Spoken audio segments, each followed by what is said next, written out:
So I've been running around the last minute here, doing my little creative thing because, you know, the word came up this morning early on. It says something like technobabble. Well, you know, you start talking about T1s and all this stuff, you know, and there's like 2 other people in the room that really understand what you're talking about, and the rest of you say, just make it work. Just make it work, okay? And so you're dealing with that because you've got a voice solution that you're trying to accomplish, and you want it to be the most optimistic and friendly that it can be. So what I've done this morning is I've created a situation, and it's kind of a little fool around thing here, where I've got some examples of people that we've connected together, and it makes it easy to communicate from one office to the other office. So in one instance I've got, let's see, what have I got here? Oh yeah, barbecue grill. Barbecue grill, three locations, Santa Ana, Lake Forest, and Vista. Okay? Now, what I've done is I've given a piece of paper to Scott, one to Eric, okay, and one to Mary. Yes, it's the one I gave you. Yeah, that's the one. That's the one. So you can see, okay, you can see that in that location you have a couple of different extension numbers. And in order to communicate between these 2 locations or 3 locations, all one has to do is dial the digits. So Scott, call Eric, who's down in Lake Forest. You could dial him on 119. You could call Bob. Okay. Call Bob, 119, dial 119. That's simple. That's simple. It's a bit easier than that, okay? Okay. Call Mary and pretend she's Jerry. Dial. That's 119 also. That's 119. It's a miracle. It works everywhere. Then call him on 120 because 119 is busy with the other call. Okay. I'll call in the kitchen. There you go. So somebody ought to audit this thing, you know, just to get the numbers straightened out. What do you think? Yeah. Okay. So the idea is that now we have unification between 3 locations, just like AIM Mail Center does. Let's see if he's listening. Okay. And that way it's easy to communicate from one to the other. In this particular application, we've got another cool thing going on. Okay. The Santa Ana location has a 714 number. So if they do advertising, the phones in 714, the Santa Ana location, begin to ring first. But if their staff is busy, the ringing picks up down in Lake Forest and Vista. So all of a sudden, they're busy in the first store, the other stores, wait. Oh, you needed the other store? Oh yeah, I can see they're on the line, or they must be busy. How can I help you? So immediately, you've captured that call because you have the ability to create this overflow condition. It's still your company. It's just a different branch. It's still that person that you advertised for. You got it. You've captured that customer. Lake Forest has 949 numbers and Vista has 760 numbers.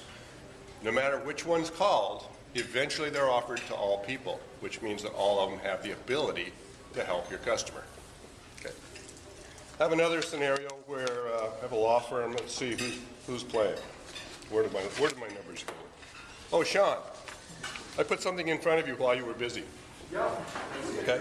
Yes. Okay. Oh, and it looks like, okay. So if you wanted to call Scott, who is pretending to be James in North Carolina, and you are in Santa Ana, what would you dial? If I wanted to call James? Yes. 42131. 42131. You notice it's not 3 digits. Okay? The reason it's not 3 digits is because that environment is 2 physical PBXs. You don't have just a couple of extension and a couple of extension and a couple of extension. You've got a facility that's got 40 extensions in Santa Ana and another 50 extensions in North Carolina. So it's too big to put too many extensions over. So you tie the 2 systems together. In this instance, 42 leading digit tells the system, go to the other location, and it uses that internet connectivity that it has to be able to take that call from one to the other. You could transfer the call. You could just call somebody. You could just call James in North Carolina. That simple. Simple digit, the PBX, the internet, all of that takes care of all of the work. It makes it simple. So we've gone from technobabble to very, very simple dialing. And that's what communication is about. Now about the economics of some of this kind of things. One thing that I'm working on right now is, last night, got a phone bill from a place called Enchanted Florist. Yes, I said florist. Okay. Apparently there's more than one of them around, but they give me a phone bill. And the phone bill, they've got like 10 phones in the place. And they're paying $367 a month for the phone bill. It's about 7 lines. And I said, well, God, I want to buy some of these old phones. And I said, well, maybe it's not the best thing to invest in some old phones. Maybe what we should do is let's look at some new technology. So grab Fios, 104 bucks. Put some SIP trunks in there for 60 bucks. Okay. Put a fax server in there for 10 bucks. Take all the rest of that away, and your costs now, your operating costs of that solution is $110 a month.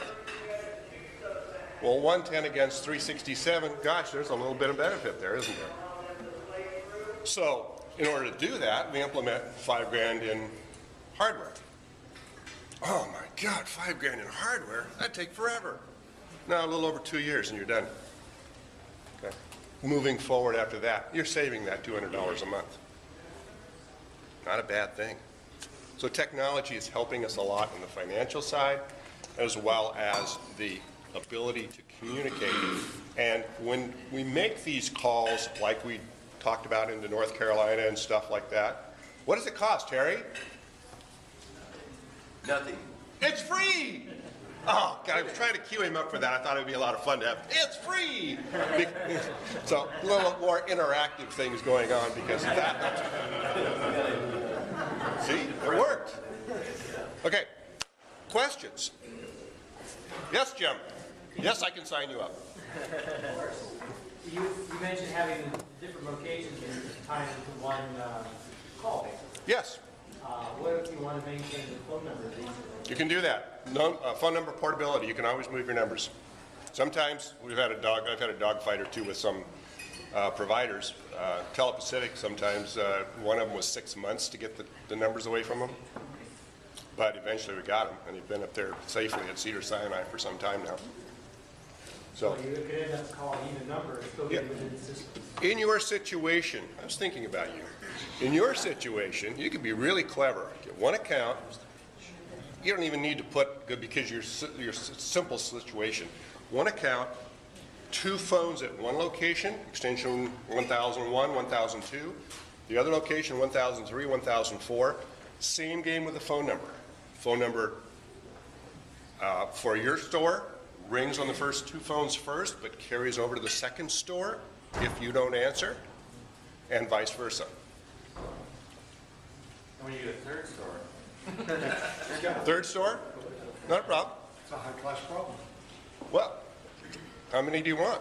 I mean, it's pretty simple. At some point in time, you go to this environment where you put the PBX in place because you've got too many calls going over your trunks, over your SIP trunks, or over your internet, and you're going to get saturated with that unless you've got a huge trunk. Or if it's a huge trunk like the Time Warner that I got a call on last night, 35 by 5, you can't make 4 phone calls. Call quality is bad. There's something wrong with that pipe. But you understand what I'm talking about. Okay. You understand what I'm talking about. Yeah, you got it. Yes, sir. What's a zip line? SIP? SIP, not zip. Not this, not that thing you hang on to for dear life and you slide down the rope. SIP line, Session Initiated Protocol. You asked for the technobabble now, didn't you? You asked for that, didn't you? Okay. It's a voice line going across the internet. When you talk, you don't have a physical hardwire from the phone company. It doesn't go out over GTE, Verizon, AT&T, whatever. Okay. It goes out over the internet and then out to its destination. So it's packets. It's packets. Where's my packet? It's packets. Yes, Jim? If beyond the installation, are you the service or is the manufacturer the service? The provider, No, the ongoing the ongoing service, fixing. I'm interactive with that, okay? Yeah, I'm interactive with that. I get a call last night from the guy who says, I'm having problems with this. Is it the provider? Is it the pipe? Well, how do we prove it? That kind of thing. I'm always interactive in that. I don't go away from that. Okay. You're good.